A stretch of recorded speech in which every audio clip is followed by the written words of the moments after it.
मिनश्शैतानिर्रजीम बिस्मिल्लाहिर्रहमानिर्रहीम। Welcome to Zoya law association. एक दफ़ा फिर आपकी खिदमत में हाज़िर हुए हैं।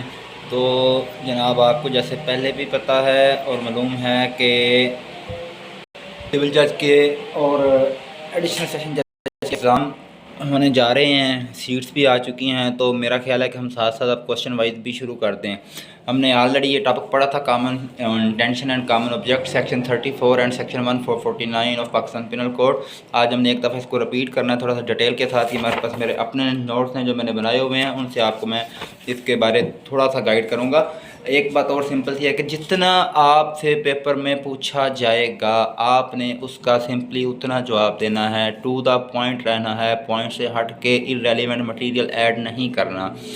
एलएलबी में लोग शीट्स भरते हैं, पंजाब यूनिवर्सिटी में भी ZU में शीट भरते हैं, क्वेश्चन पूरे करना ज़रूरी है वरना वो फेल कर देते हैं। आखिरी शीट तक वो कोशिश होती है कि उनके 5 क्वेश्चन 6 क्वेश्चन अटैम्प्ट हो जाएं, लेकिन यहाँ पे शीट्स भरना नहीं इज़ नॉट नेसेसरी। यहाँ पे to the point and relevant लिखना है, तब जाके आपको मार्क्स मिलते हैं, अदरवाइज़ वो आपके पेपर के ऊपर क्रॉस कर देते हैं। तो common intention and common object most important topic, क्योंकि अगर देखा जाए तो पिछले कई सालों में ये टॉपिक 2 से 3 से 4 दफ़ा बल्कि रिवाइज हो चुका है, जब सिलेबस चेंज नहीं था उस वक्त भी और उसके बाद भी। और इसको वो मुकम्मल क्वेश्चन भी पूछ सकता है, शार्ट क्वेश्चन भी पूछ सकता है, 10 नंबर का भी पूछ सकता है, 15 नंबर का, 20 नंबर का, 7.5 नंबर का, जितना उसका दिल चाहता है। अकॉर्डिंग टू रूल जो भी क्वेश्चन के हिसाब बनते हैं, अगर किसी क्वेश्चन के 2 पोर्शन है तो उसके लिहाज से वो इसको कितने नंबर का पूछता है, लेकिन ये बहुत ज़रूरी क्वेश्चन है। क्वेश्चन के 3-4 तरीक़ों से होता है, लेकिन फिर भी मैं आपको थोड़ा सा बता देता हूँ कि वो किस तरीके से अगर कोई पूछ सकता है। तो सिंपल सा तरीका है, define and explain common intention and common object and also describe difference between the two. यानी बयान करें common intention and common object को और इन दोनों के दरमियान जो फ़र्क है उसको भी एक्सप्लेन करें। सेक्शन पहले आपने हेडिंग देनी है इंट्रोडक्शन की हेडिंग नहीं देनी, ओपनिंग स्टेटमेंट की हेडिंग देनी है, ठीक है, क्योंकि इंट्रोडक्शन की हेडिंग हर बंदा देगा। ओपनिंग स्टेटमेंट की हेडिंग सिर्फ आप अकेले की होगी। ओपनिंग स्टेटमेंट दे दें, प्रीएम्बल दे दें, प्रीफेस दे दें, फर्स्ट स्टेटमेंट दे दें, जो भी दे दें। Section 34 and section 149 of Pakistan penal code are related with the common intention and common object. It means that a person is liable for the penalty of an act of another person, but section 34 and section 149 should not be mixed up. The rule of common intention should see in section 34 and common object see in section 149. In the common object there are 2 persons involved, and in common object there are 5 or more than 5 persons involved. जी ये छोटा सा introduction था। Relevant provision पे आते हैं। तो following are the 2 relevant provision of the both topics. First of all, section 34 deal the term common intention and section 149 deal the term common object. Common intention के बारे आते हैं कि कॉमन इंटेंशन अंडर सेक्शन 34 इसके meaning क्या है। Meaning of common intention according to section 34 of the Pakistan penal code, the common intention implies a pre arrange plan.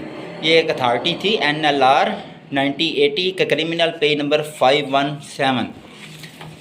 Common intention की definition क्या है अंडर सेक्शन 34 के तहत। अगर आपको टू द पॉइंट डेफिनेशन नहीं आती तो आप कंसेप्चुअल डेफिनेशन जो आपके माइंड में आ रही होती है कि इसकी ये डेफिनेशन मैं बना सकता हूँ, तो वो आप बना सकते हैं। When a criminal act is done by several persons in furtherance of the common intention of all, each of such person is liable that act in the same manner as if it were done by him alone. जहाँ पर 2 या 2 से ज़्यादा मगर 5 से कम अफराद इकट्ठे होकर कोई जुर्म करते हैं तो यही समझा जाएगा कि वो जुर्म सब ने मिल के किया है। इंग्रेडिएंट्स ऑफ सेक्शन 34 इसेंशियल भी कह सकते हैं, इंग्रेडिएंट भी कह सकते हैं, फीचर्स भी कह सकते हैं। Following are the ingredients of section 34। Criminal act, सबसे पहले क्रिमिनल एक्ट होना चाहिए। क्रिमिनल एक्ट होगा तो ही कॉमन इंटेंशन में आएगा ना वो चीज़। Criminal act is that act which is prohibited by law, यानी कि लॉ रोकता है कोई भी क्रिमिनल एक्ट ना किया जाए। And is carried out in violation of limits, और लिमिट्स को क्रॉस ना किया जाए। प्रेस्क्राइब बाय लॉ, जो लॉ में बताई गई हैं। इज़ अ क्रिमिनल एक्ट, जो कि क्रिमिनल एक्ट्स हैं। In common intention when more than 2 and less than 5 persons commit an offence, it will be called criminal act under section 34। जहाँ पे दो से ज़्यादा मगर 5 से कम बंदे मिल के कोई ऑफेंस कमिट करते हैं, that is called criminal offence. उनकी इंटेंशन सेम होती है, कॉमन इंटेंशन में वो आएगा। सेवरल पर्सनस सेकंड हेडिंग है, the criminal act must be done by several person, यानी 11 बंदे मिलकर काम करते हैं। It means that section 34 will apply only in cases where the accuse is more than one. ये सेक्शन वहाँ पे जस्ट अप्लाई होगा, फोकस होगा जहाँ पे 1 से ज़्यादा बंदे होंगे। Common intention is a pre arrange plan, और ऑलरेडी इसमें प्री अरेंज प्लान भी होता है। प्लान के बगैर कोई भी बंदे कोई भी क्रिमिनल एक्ट डन नहीं कर सकते। नंबर 3 है, इन furtherance of common intentions the offence done by several person should be proved in furtherance of common intention of all the person involve. It is very necessary that the intention of each one of them be now and shared by them, यानी उनकी जो भी involvement होती है वो एक दूसरे के साथ शेयर करते हैं। Proof of common intention, common intention का प्रूफ कैसे किया जा सकता है? Strict proof of common intention of concern person is normally not possible. इसको आमतौर पे प्रूफ करना मुश्किल है, but same can be conveniently gathered from set of circumstances brought fourth in every case. ये एक अथॉरिटी थी, पेज 1998 SCMR 2146। ये जॉइंट लेबिलिटी को भी डील करती है, थोड़ा सा इसको भी माइंड में लेके आइएगा। आगे कॉमन ऑब्जेक्ट पे आ जाते हैं। उसने हमसे क्वेश्चन क्या पूछा था? Define common intention and essential. हमने कॉमन इंटेंशन को डिफाइन कर दिया, उसके मीनिंग, उसकी डेफिनेशन, उसके एसेंशियल्स। अब अगर बीच में आपके माइंड में कोई एग्जांपल या कोई अथॉरिटी एग्जैक्ट आ रही है तो आप उसे ऐड कर सकते हैं। Common object under section 149 of Pakistan penal code. Meaning of common object, common object means some purpose which perform 2 or more person together, though common object means some purpose which performs 2 or more 5 persons together.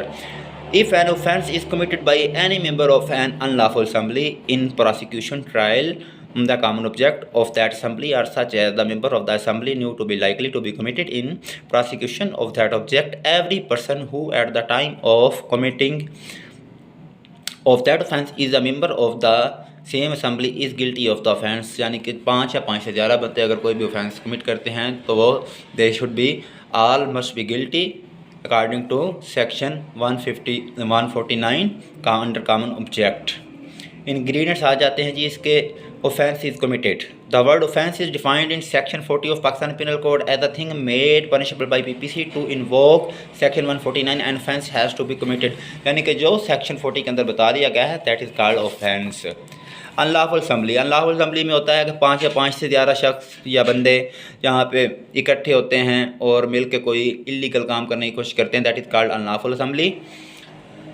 According to section 149 of Pakistan Penal Code, an assembly of 5 or more persons is called an unlawful assembly. If the common object of the person composing that assembly is unlawful, it is not necessary for common intention that offender must be a member of unlawful assembly. Concept of unlawful assembly is irrelevant with regard to common intention. According to section 34, it is necessary that criminal act is done by 2 or more persons with common intention, but in section 149 implies only there is unlawful assembly or 5 or more person with some common object। Unlawful assembly में ये बात simple बता रहा है कि common intention में सिर्फ 2 बंदे होने चाहिए या 2 से ज़्यादा मगर 5 से कम होने चाहिए। और इधर ये वो बता रहा है कि 5 बंदे कम से कम और 5 से ज़्यादा होने चाहिए अनलॉफुल असम्बली में। Membership of the unlawful assembly is very necessary, यानी मेंबरशिप होना ज़रूरी है, फिर तो अनलॉफुल असम्बली बनेगी। Common object can not be proved until and unless the person was member of unlawful assembly. Number 4 पे आता है commission of offence। An offence should be committed by 1 or more members of the unlawful assembly। Here offence means any act forbidden or punishable under Pakistan Penal Code। Pakistan penal code के तहत उनको सज़ा दी जाएगी जहाँ पे जितने भी शख्स मिल के ये ऑफेंस कमिट करेंगे। Knowledge of likelihood of offence being committee, the member of unlawful assembly are also liable where the offence was such as the member of the assembly knew to likely to be committed in prosecution of the object, यानी वो उन सब चीज़ों को जानते हैं। Section 149 of Pakistan Penal Code deals with the constructive liability। the constructive liability को भी डील करता है। of the members of an unlawful assembly for the offence have been committed by one or more the members of the assembly. Section 149 is merely just an enabling permit provision and not provide a substantive offense. That is clear. Nothing anything. Proof of common intent, common object. Prosecution must prove presence and participation of each of the accused in unlawful assembly for conviction under section 149. Authority है 1994 SCMR 588, यानी कि proof होना ज़रूरी है कि ये बंदे वाकई ही इस अनलॉफुल असेंबली में शामिल थे। अब इन दोनों के दरमियान आ जाता है डिफरेंस आ जाता है। सबसे पहला डिफरेंस तो है वो है section 149 common object common intention, section 130 only section 34 है।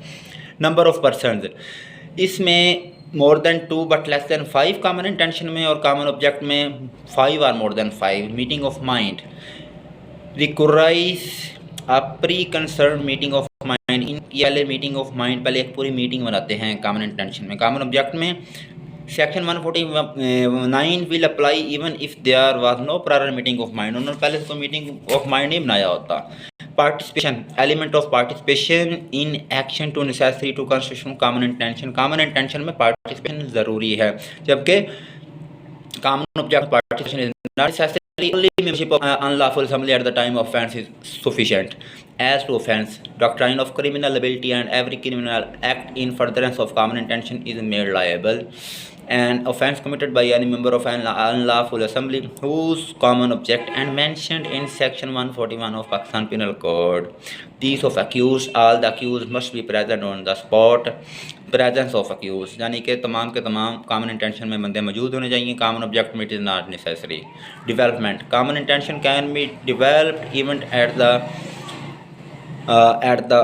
moment, and common object cannot develop at the supper of the moment। ठीक है। as to act done, where the common intention is to do an act which is done। common intention में act done होना ज़रूरी है, even if there was no common intention to do the act but it was done in furtherance of the common object of the unlawful assembly। unlawful assembly बनने के लिए act done नहीं हुआ, फिर भी वो criminal act ही कहलाएगा। And पे आपने हेडिंग कंक्लूजन आएगी, कंक्लूजन नहीं देनी। और स्टार्ट से मैं आपको एक चीज़ बता रहा हूँ कि आपने फ़िक्रा क्या लिखना है। लोग स्टार्ट करते हैं in the end I can say that, we can say that, ETC वगैरह वगैरह। हमने फ़िक्रा शुरू करना है the pith and marrow of all the previous discussion there is no out untruth shows that. Untruth shows that इसका मतलब है कि जो कुछ पीछे बयान कर दिया गया है वो सच्चाई पर मबनी है और उसमें किसी किस्म का कोई बहाम और कोई शक व शुबा ना है। The pith and marrow of all the previous discussion there is no iota untruth shows that we can say section 34 and 149 of Pakistan Penal Code making a person liable for the acts of his companions.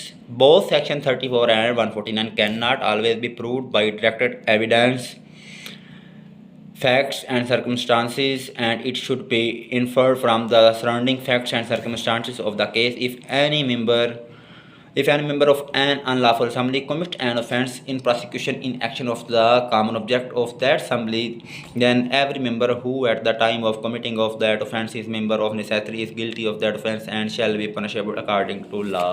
Simple सी बात इसने उसमें बताई है कि common intention में उन लोगों को, common intention and common object में उन लोगों को सजा दी जाएगी जो बाकी इसमें गिल्टी होंगे, और उसको गिल्टी करने के लिए ये साबित करना ज़रूरी है कि दे आर आल्सो गिल्टी, या उनमें से कुछ गिल्टी हैं कुछ नहीं। ये काम है प्रोसिक्यूशन का। ये हमारा आज का टॉपिक कंप्लीट हो गया। इंशाल्लाह ताला जो हमारा नेक्स्ट टॉपिक होगा उसमें मैं आपको बताऊंगा कि आपने जब पेपर आता है तो आपने उस पेपर को हल कैसे करना है, उसकी हेडिंग्स क्या देनी है क्या नहीं देनी। इंशाल्लाह ताला अभी नमाज का टाइम हुआ चाहता है, मुझे इजाज़त दीजिएगा। पाकिस्तान जिंदाबाद। अल्लाह हाफिज़।